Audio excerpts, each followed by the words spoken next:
Olá, seja bem-vindo, seja bem-vinda a mais um vídeo no canal Ouvido Mágico. E você vai ouvir agora mais um capítulo do livro Razão e Sensibilidade, de Jane Austen, publicado pela primeira vez em 1811. Não esqueça de se inscrever no canal e deixar o like nesse vídeo. Boa história!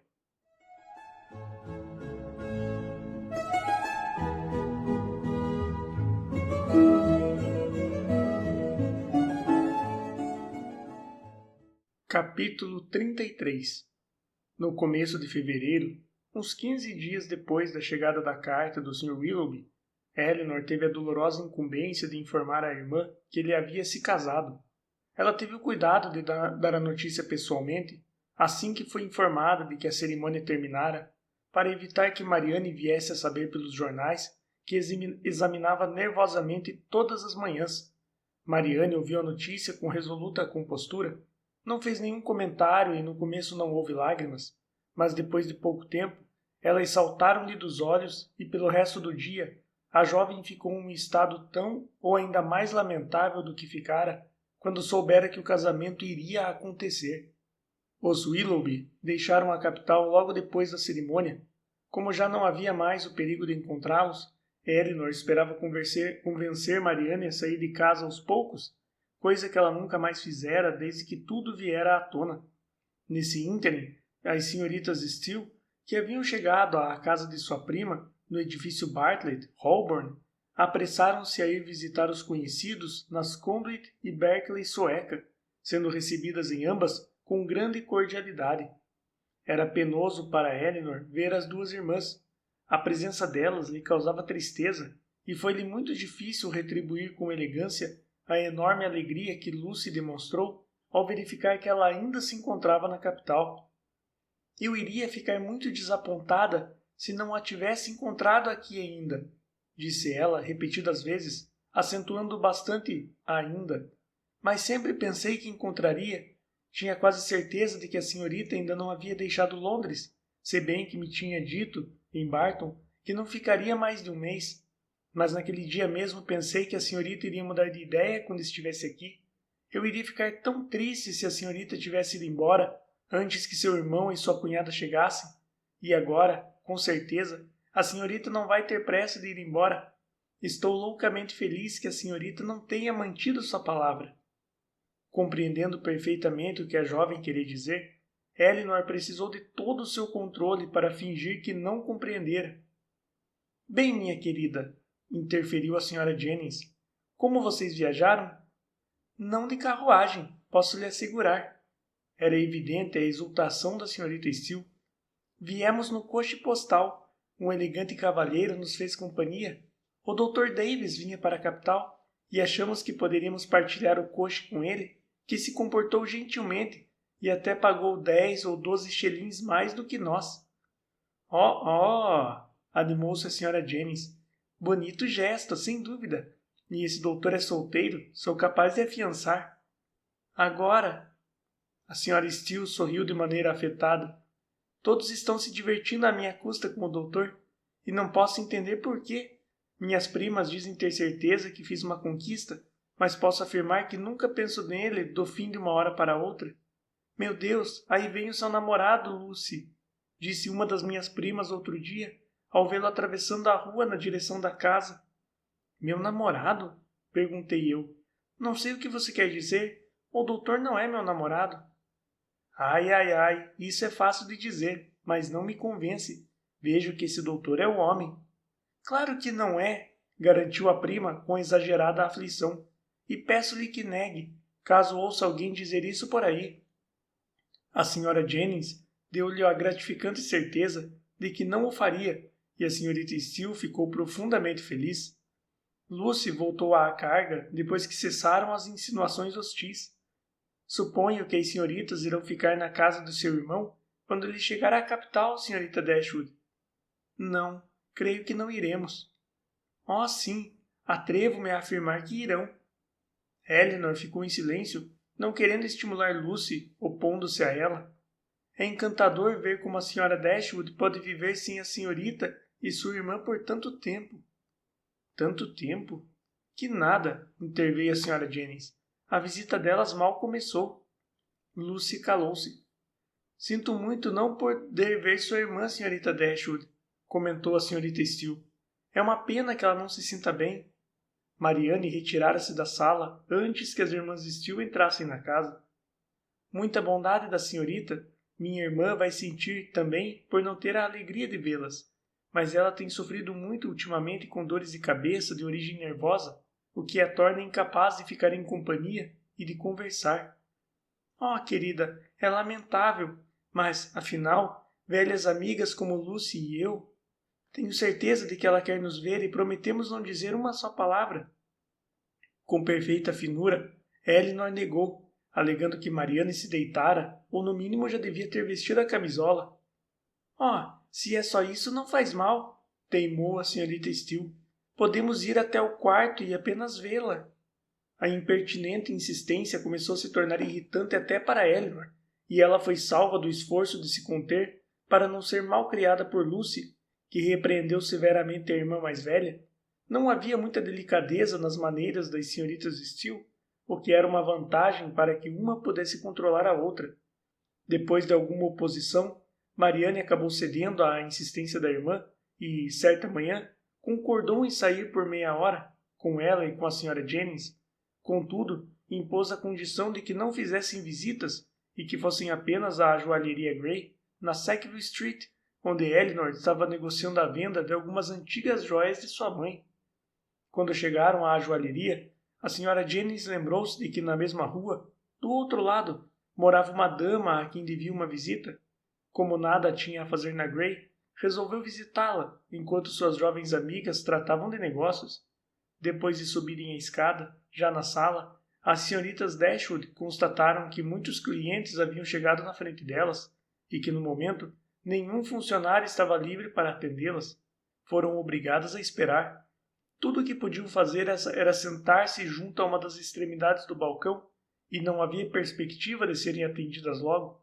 Afinal, apenas um senhor se encontrava à frente de Elinor e era possível que ela, nesse momento, tenha alimentado alguma esperança de que o cavalheirismo dele despertasse e o fizesse resolver seu caso mais rápido. No entanto, a correção dos olhos e a delicadeza do gosto desse senhor situavam-se muito aquém do cavalheirismo.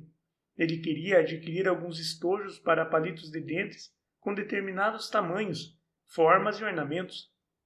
Depois de examinar e discutir por cerca de 15 minutos sobre cada estojo para palitos de dentes que havia na loja, afinal decidiu-se pelo que satisfazia mais a sua fértil imaginação.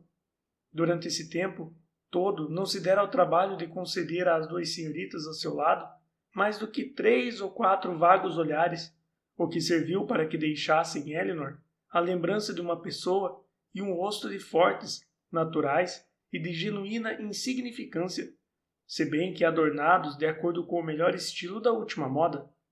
Permanecendo alheia a tudo que a rodeava, como acontecia ultimamente, Marianne foi poupada de ter importunos sentimentos de desprezo e ressentimento, de examinar com impertinência as feições do cavalheiro e de notar as atitudes pretensiosas que ele assumia ao examinar os diferentes horrores que eram os vários estojos para palitos de dentes submetidos à sua apreciação.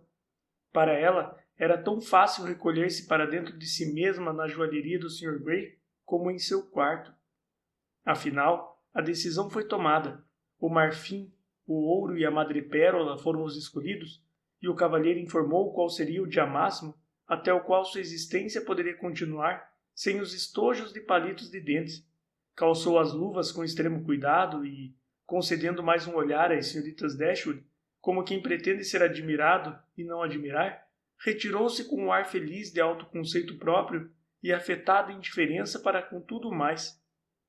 Elinor não perdeu tempo para tratar do seu negócio e já o estava quase concluindo quando percebeu que um outro cavalheiro parava ao seu lado.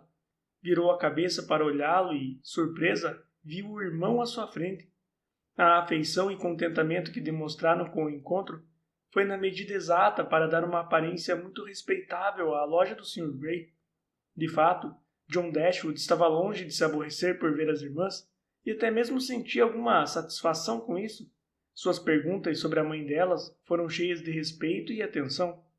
Durante as primeiras palavras, Elinor ficou sabendo que ele e Fanny encontravam-se na cidade havia 2 dias. Eu queria muito ir visitá-las ontem, contou ele, mas foi impossível, porque tivemos de levar Harry para ver os animais selvagens em Exeter Exchange e, depois, passamos o restante do dia com a Sra. Ferrars. Harry ficou profundamente satisfeito. Nesta manhã eu estava determinado a ir vê-las, se conseguisse pelo menos meia hora.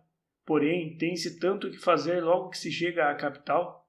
Vim aqui encomendar um sinete para Fanny, mas amanhã, creio que, com certeza, terei a possibilidade de ir a Berkeley Street para ser apresentado à sua amiga, a Sra. Jennings. Soube que é uma dama de grande fortuna. E os Middleton também. Precisa apresentar-me a eles. Como se trata de amigos de minha madrasta, ficarei feliz em apresentar-lhes meus respeitos. Soube, também, que são seus excelentes vizinhos no interior. Excelentes, sem dúvida. A atenção que dão ao nosso conforto, a amizade que demonstram em qualquer circunstância, são tão grandes que me vejo impossibilitada de expressá-las. Fico muito contente por ouvir isso, palavra, muito contente mesmo, mas tinha de ser assim. São pessoas de grande fortuna, aparentadas com a senhora sua mãe, portanto era de esperar, de maneira razoável, que fossem atenciosas com vocês e que tornassem sua situação o mais agradável possível. Assim, vocês se acham muito confortavelmente acomodadas no pequeno chalé e não precisam de nada. Edward nos descreveu o lugar encantador onde moram, disse que é perfeito em todos os aspectos e que vocês parecem gostar de lá mais do que qualquer outro lugar. Foi enorme a minha satisfação ao ouvir isso, posso assegurar-lhe.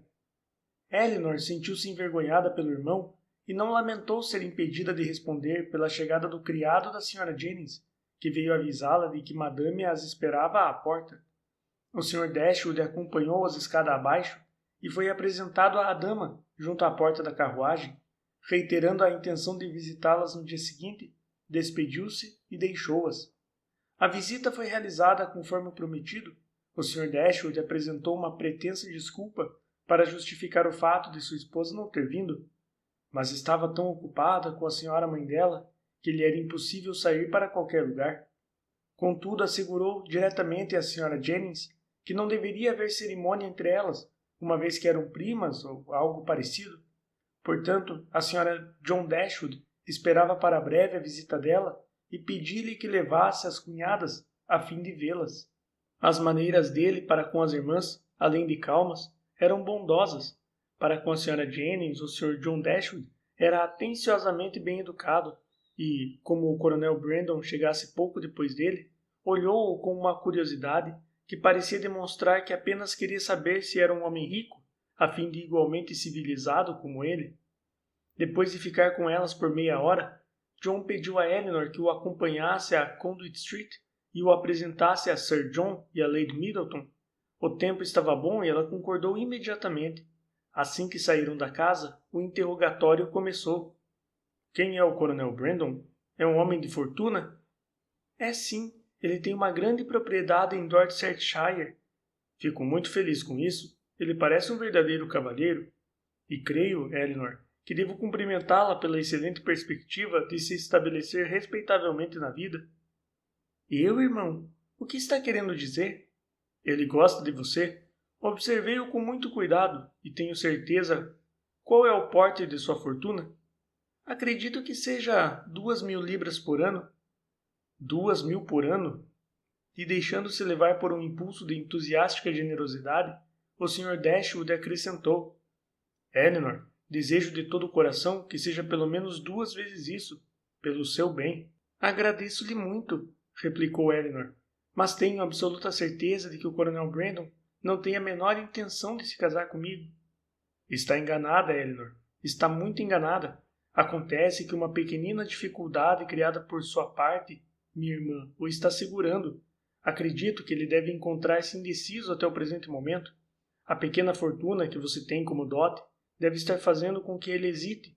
Os amigos devem tê-lo advertido a respeito, mas algumas daquelas simples atenções e encorajamento em que as mulheres são tão hábeis irão fisgá-lo, apesar de ele mesmo.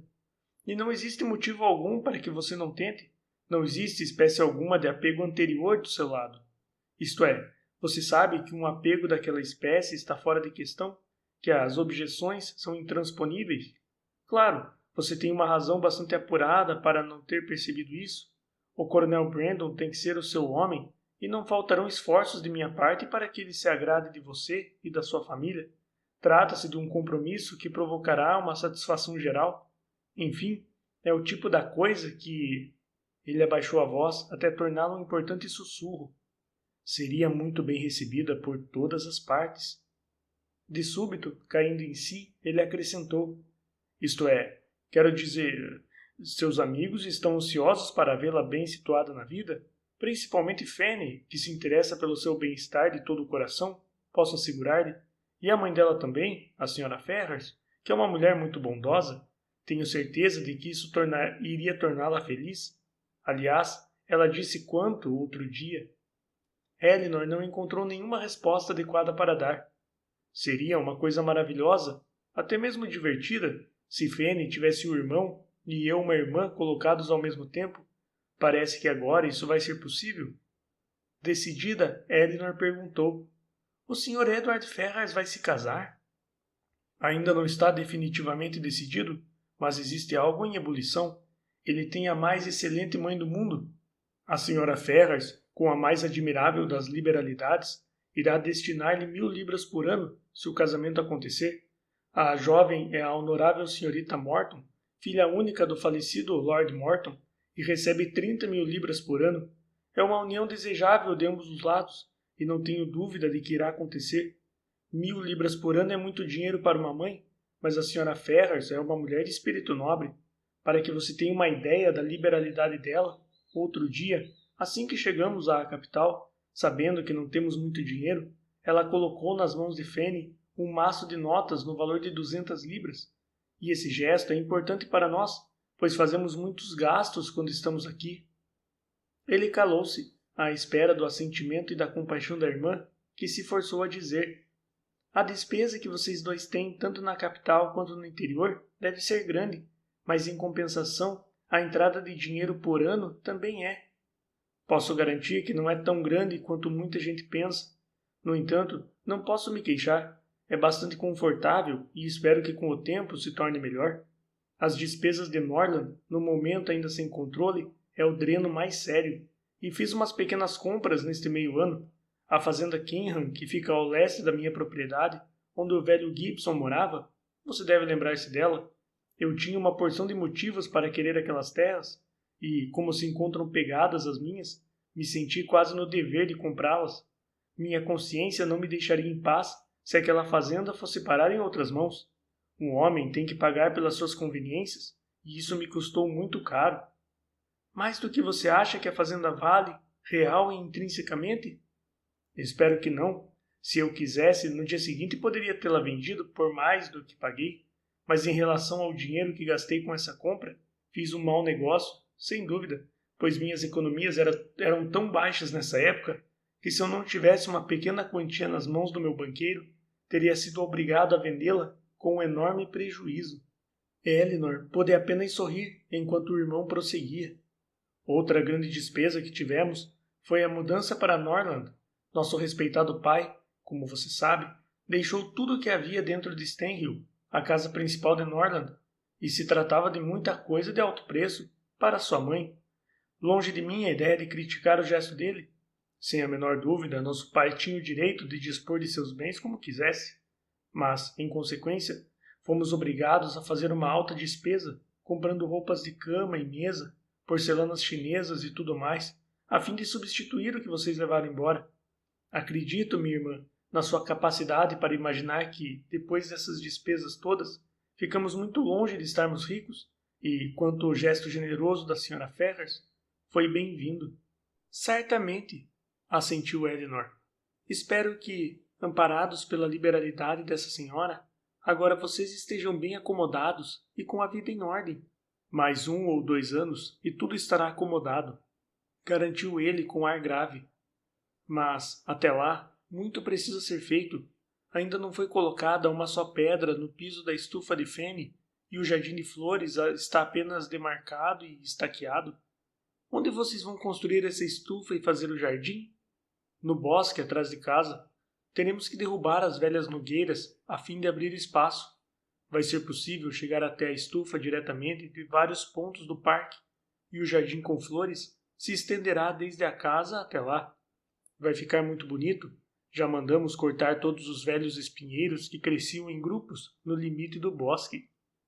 Com esforço, Elinor escondeu a tristeza e a revolta que sentiu diante de tais palavras. Felizmente, Marianne não estava presente para ouvir aquela provocação. Tendo dito o bastante para deixar bem claro seu estado de pobreza, e depois de enfatizar a necessidade de comprar um par de brincos para cada uma de suas irmãs quando voltasse à loja do Sr. Grey, os pensamentos do Sr. Dashwood tomaram um rumo mais alegre, e ele congratulou-se com a irmã por ter uma amiga como a Sra. Jennings. Ela parece-me uma dama valiosa, sem dúvida alguma. Sua casa e seu estilo de vida indicam uma renda consideravelmente boa. Trata-se de uma amizade que não apenas será de grande apoio para vocês, como também poderá se tornar materialmente vantajosa. O fato de ela as ter convidado para virem à capital, com certeza é um gesto muito bom a seu favor, e também indica que elas as têm em alta consideração, o que significa que é bem possível que não as esqueça no momento de sua morte. Essa senhora deve ter muitos bens para deixar. Nada de excepcional, eu suponho. Talvez tenha apenas a casa onde mora e, naturalmente, irá deixá-la para suas filhas. No entanto, acredito que ela não gaste toda a sua renda para viver, o que quer dizer que tem economias e que irá deixá-las para alguém. E acha que elas deixaria para nós, em vez de deixar para as filhas? As filhas estão muito bem casadas, portanto não vejo que necessidade essa senhora teria para preocupar-se com elas. De qualquer modo, na minha opinião e pela atenção que ela dá a vocês, pela maneira dedicada com que as trata, a Sra. Jennings está dando uma demonstração de sua futura condição, coisa que nenhuma pessoa consciente deixaria de perceber. Nada poderia ser mais encantador do que as atitudes dela, e essa senhora não pode estar agindo desse modo sem saber as expectativas que despertará. A amabilidade da Sra. Jennings não está despertando em nós nada que se pareça com o que você pensa. A ansiedade por riqueza e prosperidade, irmão, leva sua imaginação longe demais. Não entendo por quê. John Dashwood parecia falar consigo mesmo. Certas pessoas têm pouca, mas muito pouca mesmo, confiança em seu poder. Bem, minha querida Elinor, o que está acontecendo com Marianne? Ela não me parece estar bem. Perdeu as cores, emagreceu. Por acaso está doente? Não está muito bem. Tem andado muito nervosa nas últimas semanas. Sinto muito por isso. Nesta época da vida, uma doença destrói o frescor de uma jovem para sempre. O florescer dela durou muito pouco. Em setembro passado era a moça mais linda que já vi na minha vida. Daquele tipo que atrai os homens. Havia no estilo da beleza dela esse algo que agrada demais aos homens. Lembro-me de Fanny, costumava dizer que Marianne iria se casar muito antes e muito melhor do que você. Não que Fanny não goste demais de você, mas esse fato a impressionava. No entanto, ela se enganou. Pergunto-me se Marianne, agora, irá casar-se com um homem que tenha 500 ou 600 libras por ano, no máximo, e ficarei muito decepcionado se você não conseguir coisa muito melhor em Dorsetshire. Sei pouco sobre Dorsetshire, mas, minha querida Elinor, ficaria muito feliz em saber mais a respeito. Creio que posso pedir-lhe que conte comigo e Fanny como seus primeiros e mais felizes hóspedes. Elinor tentou convencê-lo com o máximo empenho de que não existia a menor possibilidade de um casamento entre ela e o Coronel Brandon, mas essa expectativa oferecia prazer demais a seu irmão para que ele concordasse em abandoná-la. Estava determinado a criar uma amizade íntima com o cavalheiro e promover aquele casamento com a máxima e mais cuidada atenção possível. Sentia-se muito arrependido por não ter dado o devido valor às suas irmãs e ansioso por medo de que outras pessoas o fizessem, tornando-se assim importantes para elas. A proposta de casamento por parte do Coronel Brandon ou uma herança da Sra. Jennings não eram de se negligenciar. Tiveram a sorte de encontrar a Lady Middleton em casa e Sir John chegou antes que a visita se encerrasse. Houve abundantes cumprimentos bem educados de todos os lados.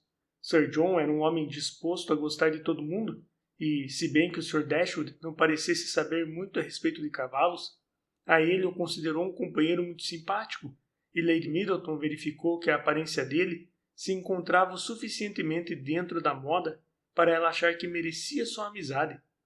O Sr. Dashwood foi embora encantado com ambos. Tenho coisas maravilhosas para contar a Fanny, disse ele enquanto acompanhava a irmã de volta à casa. Lady Middleton é realmente uma dama muito elegante. Tenho certeza de que Fanny iria adorar conhecer uma pessoa como ela, e adoraria conhecer também a Sra. Jennings, que é uma dama muito bem posta na vida, se bem que não tão elegante quanto a filha. Elinor, sua cunhada, não terá mais nenhuma restrição em visitar essa senhora, o que, para dizer a verdade, até que não era bem o caso, naturalmente. Sabíamos apenas que a Sra. Jennings é viúva de um homem que ganhou todo o seu dinheiro de maneira um tanto baixa. É por isso que Fanny e a Sra. Ferrars estão convencidas de que essa dama e suas filhas são mulheres das quais elas não devem se aproximar. Todavia, agora vou levar detalhes muito diferentes para as duas.